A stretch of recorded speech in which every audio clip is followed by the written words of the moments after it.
कई मामले तो ऐसे आए हैं कि एक सप्ताह पहले बच्चे का जन्म हुआ था, आज वो मर चुका है, तो दिल को झकझोर देता है। इसलिए मुझे अपने वोट की परवाह नहीं है।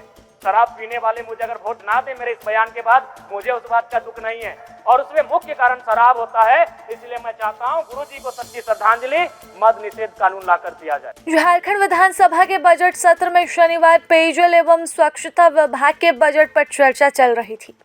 इस दौरान डुमरी विधायक जयराम महतो ने एक अलग मुद्दा उठाया। सदन में बोलते हुए जयराम महतो ने झारखंड में शराबबंदी लागू करने की मांग कर दी।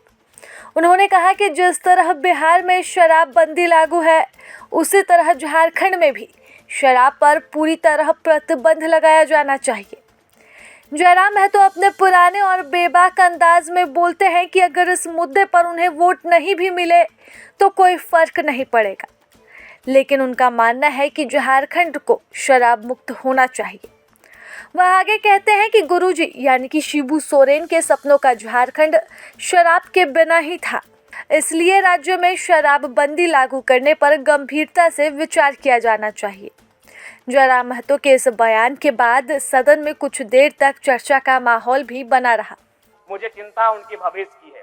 जब 18 साल का नौजवान मर जाता है, घर का इकलौता बेटा होता है, कई मामले तो ऐसे आए हैं कि 4 महीना पहले शादी हुआ था, कई मामले तो ऐसे आए हैं कि एक सप्ताह पहले बच्चे का जन्म हुआ था, आज वो मर चुका है, तो दिल को झकझोर देता है। इसलिए मुझे अपने वोट की परवाह नहीं है।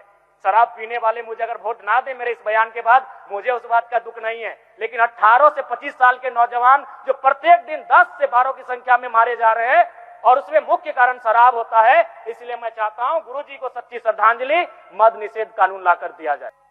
सभापति महोदय, जानकारी होनी चाहिए, दिसम गुरु शिबू सोरेन और उनके पुराने साथी और झारखंड के आंदोलन के सबसे बड़े वीर शहीद निर्मल महतो दोनों ही शराब के विरोधी थे। अपने पूरे जीवन काल में दोनों ने शराब का सेवन नहीं किया। तो मैं चाहता हूं अगर सही में, क्योंकि इसी हाल ही फिलहाल गुरुजी का निधन हुआ है, अगर गुरुजी को सच्ची श्रद्धांजलि देनी हो तो मेरा मानना है बिहार और गुजरात के तर्ज पर झारखंड राज्य को भी मद निषेध कानूनों की तरफ बढ़ना चाहिए, शराबबंदी की तरफ बढ़ना चाहिए। क्योंकि मैंने 2 दिन पहले ही मैं एक सवाल लाया था जिसमें बहस किया था, जिसमें मैंने आपको बताया आंकड़ों के साथ कि प्रतिदिन 10 से 12 नौजवान जिनकी उम्र 18 से 25 साल के आसपास होती है, रोड एक्सीडेंट में उनकी मृत्यु होती है, और उनकी मृत्यु का कारण होता है शराब।